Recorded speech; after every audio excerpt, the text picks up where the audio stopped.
S ನೋಡಿ ಗಮನಿಸ್ತಾ ಇದ್ದೀವಿ. ಇದು ಅವರ ಪತಿ ಮಂಜುನಾಥ್ ಮಾಡ್ತಾ ಇರುವಂತ ಆರೋಪ. ಒಂದಿಷ್ಟು ಆರೋಪಗಳನ್ನ ಮಾಡಿದ್ದಾರೆ.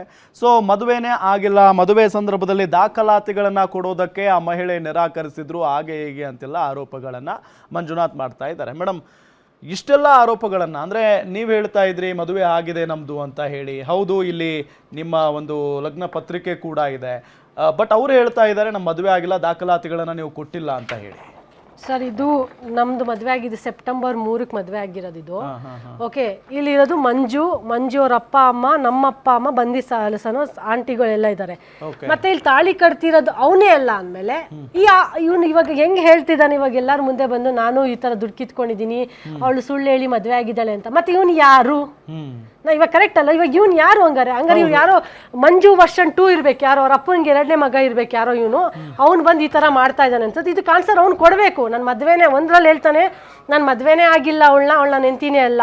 ಇನ್ನೊಂದಲ್ಲಿ ಹೇಳ್ತಾನೆ ನಾನು ಮದ್ವೆ ಆಗಿದ್ದೀನಿ, ಬಟ್ ಅದೇ ಅವಳು ಸುಳ್ಳು ಹೇಳಿದಾಳೆ, 2ನೇ ಮದ್ವೆ ಆಗಿರೋದು ಹೇಳಿಲ್ಲ ಅಂತ. ಎಷ್ಟು ಹೇಳ್ಬೋದು ಸುಳ್ಳು? ಹಂಗಾರೆ ಇರೋ ಸಾಕ್ಷಿ ಎಲ್ಲ ಸುಳ್ಳ? ದೇವಸ್ಥಾನದಲ್ಲಿ ಮಾಡಿಸಿರೋದು ದೇವಸ್ಥಾನದಲ್ಲಿ ಅಂದ್ರೆ ಸುಳ್ಳ? ಇವಾಗ ಒಂದು ದೇವಸ್ಥಾನದಲ್ಲಿ ನಾವು ಮದುವೆ ಮಾಡಿಸ್ಬೇಕು ಅಂತಂದ್ರೆ ಅವನ ಆಧಾರ್ ಕಾರ್ಡು, ನನ್ನ ಆಧಾರ್ ಕಾರ್ಡು, ತಂದೆ ತಾಯಿದು ಎಲ್ಲಾರು ಮತ್ತೆ ಕ್ಯಾಸ್ಟ್ ಇಂದ ಎಲ್ಲಾನು ಕೊಟ್ಟೆ ಮಾಡಕ್ಕಾಗೋದು. ಯಾರು ಸುಳ್ಳು ಮಾಡಕ್ ಆಗಲ್ಲ ಸರ್, ಸೈನಾ?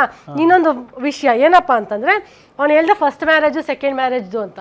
ಫಸ್ಟ್ ಮ್ಯಾರೇಜ್ ಆಗಿ ಡೈವೋರ್ಸು ನಾನು ಕಾನೂನು ಪ್ರಕಾರದಲ್ಲೇ ಆಚೆ ಬಂದಿದ್ಬಿಟ್ರೆ ಯಾರಿಗೂ ಸುಳ್ಳು ಮಾಡಿಲ್ಲ. ನಾನು ಸುಳ್ಳು ಹೇಳ್ಬಿಟ್ಟು ಇದು ಮಾಡಿಲ್ಲ. ನನ್ನ ಡಾಕ್ಯುಮೆಂಟ್ಸ್ ಇದೆ, ಬೇಕಿ ಶೋಕೇಸ್ ಮಾಡಿ ಅದ್ರಲ್ಲಿ ಬರ್ದಿದೆ ಅವ್ರವ್ರದ್ದು ಏನು ಪ್ರಾಬ್ಲಮ್ಸ್ ಆಗಿದೆ, ಇದು ಎಷ್ಟು ಇದಾಗಿದೆ, ಅವ್ರು ಎಷ್ಟು ಖರ್ಚು ಮಾಡಿದ್ರು, ಇವ್ರು ಎಷ್ಟು ಖರ್ಚು ಮಾಡಿದ್ರು, ಏನ್ ಬಂದಿದೆ ಅಂತ. ಓಕೆನಾ? ಅದ್ರದ್ದು ಮುಗೀತು. ಫಸ್ಟ್ ಡಿವೋರ್ಸ್ ನಿಮ್ದು 2020 ಆಗಿದ್ದು. ಕರೆಕ್ಟ್. 20 ಸ್ಟಾರ್ಟ್ ಆಗಿದ್ದು 23 22 ಅಲ್ಲಿ ಅದು ಫೈಟ್ ಮುಗ್ದಿರೋದು. ಮುಗ್ದಾದ್ಮೇಲೆ ನಾನು 2 years ಗ್ಯಾಪ್ ಅಲ್ಲಿ ಇದ್ದಾಗ ನಾನೊಂದು ಮ್ಯಾಟ್ರಿಮೋನಿಯಲ್ ಹಾಕಿದ್ದೆ ಒಂದು ಪ್ರೊಫೈಲ್ನ. ಹಾಕ್ದಾಗ ಏನನ್ಸು ನನಗೆ ಯಾಕೋ ಬೇಡವೇ ಬೇಡ ಇದು ಅಂತೇಳಿ ಡಿಲೀಟ್ ಮಾಡಿದೆ ಸರ್. ಡಿಲೀಟ್ ಮಾಡಾದ್ಮೇಲೆ ಸ್ವಯಂ ಆ ಹುಡುಗನೇ ಕೂಡ ನನಗೆ, ಅಂದ್ರೆ ಅವನ ಹೆಸರು ನಾಗರಾಜ್ ಅಂತ ಹೇಳ್ಬಿಟ್ಟು, ಅವ್ರು ಬಂದು ಮೂಲತಃ ಮಂಡ್ಯದ ಹುಡುಗ, ಓಕೆ, ನಾಗಮಂಗಲ ಡಿಸ್ಟಿಕ್. ಬಟ್ ಏನಾಯ್ತು ಸರ್ ಅಂದ್ರೆ ನಾನು ನಮ್ದೆ ಏನಕ್ಕೆ ಅಂತಂದ್ರೆ ಆ ಹುಡುಗನಿಗೂ ಕೂಡ ಮದ್ವೆ ಆಗಿ ಎಂತಿ ಸತ್ತೋಗಿರೋದು.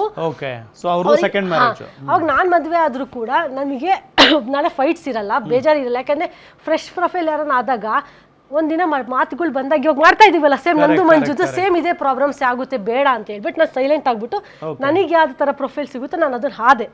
ಅವಾಗ ಹುಡುಗಂದ ಪ್ರಾಬ್ಲಮ್ ಏನಾಯ್ತು ಅಂದ್ರೆ, ಅವನು ಹೇಳ್ದ ಸ್ಟಾರ್ಟಿಂಗ್ ಅಲ್ಲಿ ಮದುವೆಯಲ್ಲಿ ನಂದು ಒಂದು ಸ್ವಂತ ಕಂಪ್ನಿ ಇದೆ ದಾವಾಸ್ಪೇಟೆಯಲ್ಲಿ, ನನ್ನ ಹೆಂಡತಿ ಸತ್ತೋಗಿದ್ದಾಳೆ 2 years ಬ್ಯಾಕ್, ನನ್ನ ಹೆಂಡತಿ ಸತ್ತೋಗಿದ್ದಾಳೆ ಅಂತ ಹೇಳ್ದು. ಮತ್ತೆ ನನ್ನ ಏಜ್ ಬಂದು 36 ಅಂತ ಹೇಳ್ದ. ಫೈನ್, ಜೀವನ ಮಾಡ್ಬೇಕಾದ್ರೆ ಇವೇನು ನಮಗ್ ಬರಲ್ಲ.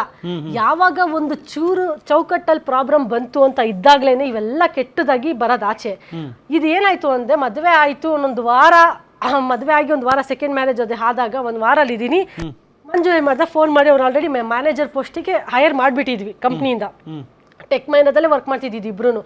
ಈಗಲೂ ಕೂಡ ನಾನು ಅಲ್ಲೇ ವರ್ಕ್ ಮಾಡ್ತಾ ಇದ್ದೀನಿ. ನಿಮ್ದು ಅಂದ್ರೆ ಬರೋಣ ವಿಚಾರಕ್ಕೆ. ಬಟ್ 2ನೇ ಮ್ಯಾರೇಜ್ ಯಾವಾಗ ನಿಮ್ದು ಅಂದ್ರೆ ಡಿವೋರ್ಸ್ ಆಗಿದ್ದು ಸರ್? ಅದು 2024 ಸರ್, ಜೂನ್ ಅಲ್ಲಿ ಇರ್ಬೇಕು ಮುಗ್ದಿರೋದು ಅನ್ಸುತ್ತೆ. 24 ಅಲ್ಲಿ ಆಗಿರೋದು. ಅದಾದ್ಮೇಲೆ ಡಿಸೆಂಬರ್ ಅಲ್ಲಿ ಆಗಿದೆ ಅನ್ಸುತ್ತೆ ಮದ್ವೆ. ಸೆಪ್ಟೆಂಬರ್ ಡಿಸೆಂಬರ್ ಅಲ್ಲಿ ಆಯ್ತು ನಂದು. ಆಲ್ರೆಡಿ ಈ 25 ಅಲ್ಲಿ ಮುಗೀತದು. 24 ಅಲ್ಲಿ ಆಗಿ 25 ಅಲ್ಲಿ ಮುಗೀತದು. ಯಾಕಂದ್ರೆ ಮ್ಯೂಚುವಲ್ ಅಂಡರ್ಸ್ಟ್ಯಾಂಡಿಂಗ್ ಅಲ್ಲಿ 3 months ಅಲ್ಲಿ ಮುಗಿಸ್ಬಿಡ್ತಾರೆ ಅದನ್ನ. ಓಕೆ, ಸೊ ನಾನು ಅಲ್ಲಿ ಯಾವ್ದು ₹1 ನಾನು ತಗೊಂಡಿಲ್ಲ, ಅವನು ನನಗೇನು ₹1 ಕೊಟ್ಟಿಲ್ಲ. ನಂದು 3,50,000 ಖರ್ಚಾಯ್ತು. ನಮ್ಮ ಊರಲ್ಲಿ ರಿಸೆಪ್ಷನ್ ಮಾಡ್ಕೊಂಡ್ವಿ, ದೇವಸ್ಥಾನದಲ್ಲಿ ಮದುವೆ ಮಾಡ್ಕೊಂಡ್ವಿ. ಅಲ್ಲಿಗೆ ಅದು ಮುಗೀತು. ನಾನೇ ಬಿಟ್ಬಿಟ್ಟೆ, ಪರವಾಗಿಲ್ಲ, ಹೋದ್ರು ಹೋಗ್ಲಿ ಪರವಾಗಿಲ್ಲ. ಯಾಕಂದ್ರೆ ಅವನೇ ಸೆಲ್ಫ್ ಬೇಡವೇ ಬೇಡ ಅಂತ ಹೇಳ್ಬಿಟ್ಟು ಮಂಜು ಅಲ್ಲಿ ಪ್ರಾಬ್ಲಮ್ ಏನ್ ಮಾಡ್ದ ಮಂಜು ಅಂದ್ರೆ, ಫೋನ್ ಮಾಡ್ಬಿಟ್ಟು ಅವ್ರಿಗೆಲ್ಲ, ನೋಡಿ ಸರ್ ನಾನು 5 ವರ್ಷದಿಂದ ಪ್ರೀತಿ ನನಗೆ ಹೇಳಿಲ್ಲ 5 ವರ್ಷದಿಂದ ಪ್ರೀತಿ ಮಾಡ್ತಾ ಇದ್ದೀನಿ ಅಂತ ಅವನಿಗೆ ಹೋಗಿ ಹೇಳಿದಾನೆ. 5 ವರ್ಷ ಆ ಸೆಕೆಂಡ್ನೇ ಮ್ಯಾರೇಜ್ ಹುಡುಗ ಆಗಿದ್ನಲ್ಲ ನಾಗರಾಜ್ ಅನ್ನೋರಿಗೆ ಫೋನ್ ಮಾಡಿರೋದು ಇವನು. ಸ್ವಯಂ ಇವನೇ ಫೋನ್ ಮಾಡ್ಬಿಟ್ಟು. ಈ ಮಂಜುನಾಥ್ ಅನ್ನೋರು ನಿಮ್ಗೆ ಕಾಂಟ್ಯಾಕ್ಟ್ ಇದ್ರು? ನಮ್ಮ ಮ್ಯಾನೇಜರ್ ಅವನು, ಸ್ವಂತ ಮ್ಯಾನೇಜರ್. ಎಲ್ಲಿ 2021 ಇಂದ ನಾವು ಇವತ್ತಿನವರೆಗೂ ಒಂದೇ ಕಂಪ್ನಿಲಿ ಇರೋದು. ಬಟ್ ಇವಾಗ ಒಂದು ಪಾಸ್ಟ್ 8 months ಇಂದ ನಮ್ಮ ಮ್ಯಾನೇಜರ್ ಅಲ್ಲ, ಬೇರೆ ಯಾರೋ ಮ್ಯಾನೇಜರ್, ಅವನಿಗೆ ಯಾರೋ ಮ್ಯಾನೇಜರು. ಅವಾಗ ಆ ಹುಡುಗಂಗೆ ಫೋನ್ ಮಾಡಿಬಿಟ್ಟು, ನಾನು ಈ ಥರ ಪ್ರೀತಿಸ್ತಾ ಇದ್ದೀನಿ, ನನ್ಗೆ ನೀನು ಅವಳನ್ನ ಬಿಡಬೇಕು, ಎಲ್ಲ ನಿನ್ನ ವಿಚಾರ ನನಗೆ ಗೊತ್ತು, ನೀನು ಎಷ್ಟೆಷ್ಟನ್ನು ಮೋಸ ಮಾಡ್ತಾ ಇದೆಯಾ ಎಲ್ಲ ಅಂತ ಅವ್ನಿಗೆ ಹೇಳಿದ್ದಾನೆ. ಅವನೇನು ಮಾಡ್ಬಿಟ್ಟು ತಿರುಗ್ಬಿಟ್ಟು ನನಗೆ ಬಿತ್ತು ಏಟು. ಎಲ್ಲದಕ್ಕೂ ಬಂದು ಏಟು ನನಗೆ ಬಿದ್ದಿದ್ದು. ಎರಡನೇ ಮ್ಯಾರೇಜ್ ಡಿವೋರ್ಸ್ ಆಗಕ್ಕೆ ಮಂಜುನಾಥ್ ಕಾರಣ? ಹೌದು, ಇಂಡೈರೆಕ್ಟ್ಲಿ ಅದನ್ನು ಹೇಟ್ ಅವನಿಂದಾನೆ. ಬಟ್ ಇವಂದು ತಪ್ಪಿದೆ. ಯಾಕೆ ಅಂತಂದ್ರೆ, ಒಂದು ಮದುವೆ ಆಗ್ಬೇಕಾದ್ರೆ ನಾನು ಕ್ಲಿಯರ್ ಕಟ್ ಆಗಿ ತೋರ್ಸ್ ಮದುವೆ ಮಾಡ್ಕೊಂಡಾಗ ನೀವು ಹುಡುಗನ ಏನ್ ಮಾಡ್ದ ಅಂದ್ರೆ ಎಂತಿ ಸತ್ತೋಗಿದ್ದಾಳೆ ಅಂತ ಅಲ್ಲೂ ಸುಳ್ಳು ಹೇಳ್ದು ಅದು ಬದುಕಿದ್ದಾಳೆ ಹುಡುಗಿ ಅಂತ ಅವನೇ ಹೇಳ್ದ. ಯಾವಾಗ ನಮ್ದು ಡೈವರ್ಸ್ ಬರ್ತಿದ್ಯಲ್ಲ ಅವಾಗ ಹೌದು ನನ್ನ ಎಂತಿ ಬದುಕಿದ್ದಾಳೆ ಅವಳಿಗೆ ಮಕ್ಕಳಾಗಲ್ಲ ಅಂತ ನಾನೇ ಅವನ್ನ ದೂರ ಕಳಿಸ್ಬಿಟ್ಟಿದ್ದೀನಿ ಅಂತ ಹೇಳ್ದ ಹುಡುಗ. ಸರಿ ಎರಡನೇದೇನು ಅಂದ್ರೆ ಅವನಿಗೆ 42 ಇಯರ್ಸ್ ಅಂತೆ, ನಮಗೆ ಕೊಟ್ಟಿದ್ದು ಪ್ರೊಫೈಲ್ ಅಲ್ಲಿ 36 ಅಂತ. ಅಂದ್ರೆ ಈ ಪ್ಲಾಟ್ಫಾರ್ಮ್ಗಳಲ್ಲೂ ಎಷ್ಟು ಮೋಸ ಇದೆ ಅಂದ್ರೆ ನಾನು ಮೋಸದಲ್ಲಿ ನಾನು ಬಿದ್ದಿದ್ದೀನಿ. ಓಕೆ, ಅವ್ನು ತೋರಿಸಿದ್ದೇನು ನನ್ನ 36 ಅಷ್ಟರಲ್ಲಿ ಮುಗಿಸಿ ನಾನು ಆಚೆ ಬಂದಿರೋದು ಅಂತ ತೋರಿಸಿದ್ರೆ ರಿಯಲ್ ಅಲ್ಲಿ ನೋಡಿದ್ರೆ 42 ಏಜ್ ಅವನು. ಇದು ಒಂದು ಪ್ರಾಬ್ಲಮ್ ಆಯ್ತು. ಸೆಕೆಂಡು, ಓನ್ ಕಂಪ್ನಿ ನಂದೇ, ನಾನೇ ಓನ್ ಕಂಪ್ನಿ ಮ್ಯಾನೇಜರ್ ಅಲ್ಲ ಓನರ್ ನಾನು ಅಂತ ಹೇಳ್ದ. ಓನರ್ ಆದವನು ಕಂಪ್ನಿನೇ ಇಲ್ಲ ಹೆಂಗೆ ಸರ್? ಸೊ ಸುಳ್ಳು ಹೇಳಿ ಮದುವೆ ಆಗಿದ್ದಕ್ಕೆ ನೀವು ಡಿವೋರ್ಸ್ ನಮ್ಮ ಕಂಪ್ನಿ ತೋರಿಸ್ಬಾರಪ್ಪ ಅಂತ ನಮ್ಮ ಅಪ್ಪ ಅಮ್ಮ ಎಲ್ಲ ಹೇಳಿದ್ರು. ತೋರಿಸ್ಬಾ ಅಟ್ಲೀಸ್ಟ್ ಎಲ್ಲರೂ ಇವಾಗ ನೀನು ಇಷ್ಟೊಂದು ಸುಳ್ಳು ಬಂದಾಗ ನೀನೊಂದು ಸಾಕ್ಷಿ ತೋರಿಸ್ಬೇಕಲ್ಲ ಅಂದಿದ ತಕ್ಷಣ ಅವನೇ ಮಾಡ್ದ ಕ್ಲೋಸ್ ಮಾಡ್ಕೊಂಬಿಟ್ಟ. ಇಲ್ಲ ನಾನು ಈ ಫರ್ದರ್ ತಾಣಲ್ಲ, ಇನ್ನು ಜೀವನ ಮಾಡಕ್ಕೆ ನಂಗೆ ಇಷ್ಟ ಇಲ್ಲ. ಅವನು ಆಚೆ ಬರ್ತಿದ್ದೆ ಅಂದಿದ ತಕ್ಷಣ ನನ್ನ ಮ್ಯೂಚುವಲ್ ಅಂಡರ್ಸ್ಟ್ಯಾಂಡಿಂಗಿಗೆ ಸ್ಟಾರ್ಟ್ ಮಾಡ್ಬಿಟ್ಟ, ಡೈವರ್ಸ್ ನೋಟಿಸ್ ಕಳಿಸ್ಬಿಟ್ಟು. ಮನೇಲಿ ಇದ್ದಾಗ್ಲೇನೆ ನನಗೆ ಡೈವರ್ಸ್ ನೋಟಿಸ್ ಕೊಡೋನು ಲಾಯರಿಗೆ ಕರೆದು ಈ ಥರ ನಮಗೆ ಆಗ್ತಾ ಇಲ್ಲ, ನನಗೂ ಬೇಡ ಅವಳಿಗೂ ಬೇಡ, ಮ್ಯೂಚುವಲಲ್ಲಿ ಮುಗಿಸ್ಕೊಳ್ಳೋಣ ಅಂತ. ನಮ್ಮ ಅಣ್ಣ ನಮ್ಮ ಅಪ್ಪ ಅಮ್ಮ ಎಲ್ಲ ಕಾಲಿಗೆ ಬಿದ್ದು ಕೇಳ್ಕೊಂಡ್ರು, ಬೇಡ ನಾಗರಾಜ್ ಬೇಡ, ಯಾಕೆ ಅಂದರೆ ನೀವು ಮಾಡ್ತಿರೋ ತಪ್ಪು, ನಿಂದು ತಪ್ಪಿದ್ಯಾ ಸಾಕ್ಷಿ ತೋರಿಸಿ ಸರಿ ಮಾಡ್ಕ ಅಂತ.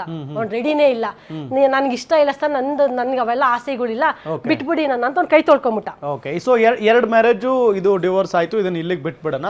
ಸೊ ಈಗ ಮಂಜುನಾಥ್ ಅನ್ನೋ ಒಂದು ಕ್ಯಾರೆಕ್ಟರ್ ನಿಮ್ಮ ಲೈಫಲ್ಲಿ ಬಂದಿದ್ದು ಹೇಗೆ ಅದನ್ನ ನಾವು ಆರಂಭದಿಂದನೂ ಮಾತನಾಡಿಸ್ತಾ ಹೋಗೋಣ. ಅಂದ್ರೆ ಲೈಕ್ ಮಂಜುನಾಥ್ ನಿಮಗೆ ಯಾವಾಗಿಂದ ಪರಿಚಯ, ಯಾವ ಇಯರ್ನಿಂದ ಪರಿಚಯ, ಎಲ್ಲಿ ಪರಿಚಯ, ಹೇಗೆ ಪರಿಚಯ, ಅದ್ರ ಬಗ್ಗೆ ಹೇಳೋದಾದ್ರೆ. 2021 ನನಗೆ ಕಾಲ್ ಮಾಡಿದ್ದು ಮಂಜು, ಯಾವುದೋ ಒಂದು ಇಂಟರ್ವ್ಯೂ ಪರ್ಪಸ್ಗೋಸ್ಕರ. ನಾನು ಅವಾಗ ಒಂದು ಬೇರೆ ಕಂಪ್ನಿಯಲ್ಲಿ ಇದ್ದೆ. ಅಲ್ಲಿ ನಂದು ಲಾಸ್ಟ್ ವರ್ಕಿಂಗ್ ಡೇ ಇನ್ನೊಂದು ಮಂತ್ ಇತ್ತು. ನನ್ನ ಅಷ್ಟೊತ್ತಿಗೆ ಟೆಕ್ ಮಹಿಂದ್ರದಲ್ಲಿ ಸೆಲೆಕ್ಟ್ ಆಗಿದೆ. ನಾನೇನ್ ಮಾಡಿದೆ, ಸೆಲೆಕ್ಟ್ ಆದಾಗ ನಮ್ಮ ಕನ್ನಡಿಗರುಗಳೆಲ್ಲ ಸ್ವಲ್ಪ ಬೆಳಿಬೇಕು, ಎಲ್ಲಾ ಕಡೆನೂ ಬೇರೆ ಲ್ಯಾಂಗ್ವೇಜ್ ಅವರೇ ಜಾಸ್ತಿ ಇದ್ದಾರೆ, ನಮ್ಮ ಮ್ಯಾನೇಜರು ಸ್ವಂತ ಹಿಂದಿ ತಮಿಳವರು, ನಮ್ದು ಅಂತ ಯಾರು ಇಲ್ವಲ್ಲ ಕನ್ನಡಿಗರು ಬರ್ಲಿ ಅಂತ ಹೇಳ್ಬಿಟ್ಟು ಒಂದು 12 ಜನನ ನಾನು ಹೈಯರ್ ಮಾಡಿದೆ ಸರ್. ಟು ಬಿ ಫ್ರೆಂಡ್, ರೆಫರೆನ್ಸ್ ಕೊಟ್ಟು ನೀವು ಜಾಯ್ನ್ ಆಗ್ರಿ, ಇಂಟರ್ವ್ಯೂ. ಆ ಟೈಮಲ್ಲಿ ಯಾರು ಸೆಲೆಕ್ಟ್ ಆದ್ರು ಎಲ್ಲರೂ ಸೆಲೆಕ್ಟ್ ಆಗೋರು. ನಾನೇ ಸೆಲೆಕ್ಟ್ ಮಾಡಿಸಿ ನಮ್ಮ ಒಬ್ರು ಮ್ಯಾನೇಜರಿಗೆ ಕೊಟ್ಟು ಅವ್ರಿಗೆ ಇಂಟರ್ವ್ಯೂ ಕೊಟ್ಟು ಸರ್ ಕೊಡ್ಸಿದ್ದೀನಿ. ನನಗಿಂತ ಮುಂಚೆ ಇವನೇ ಜಾಯ್ನ್ ಆಗಿದ್ದು. ಯಾವಾಗ May 2nd ಜಾಯ್ನ್ ಆದ, ನಾನು May 21st ನಾನು ಜಾಯ್ನ್ ಆದೆ ಟೆಕ್ ಮಹೇಂದ್ರಗೆ. ನನಗೆ ಜಾಯ್ನ್ ಆಗಿರೋದು ಕೂಡ ಅವ್ನು ಹೇಳಿರ್ಲಿಲ್ಲ, ನಾನು ಜಾಯ್ನ್ ಆಗಿದ್ದೀನಿ ಟೆಕ್ ಮಹೇಂದ್ರ ಅಂತ. ಮಾಡಿಸಿದ್ ನಾನು, ಬಿಟ್ಟಿದ್ದು ನಾನು, ನನ್ನನ್ನೇ ಬಿಟ್ಬಿಟ್ಟ. ನಾನು ಜಾಯ್ನ್ ಆದ್ಮೇಲೆ ಹಾಯ್ ಗೌಡ್ರೆ ಚೆನ್ನಾಗಿದ್ದೀರಾ ಅಂತ ಟೀಮ್ಸ್ ಅಲ್ಲಿ ಮೆಸೇಜ್ ಬಂತು.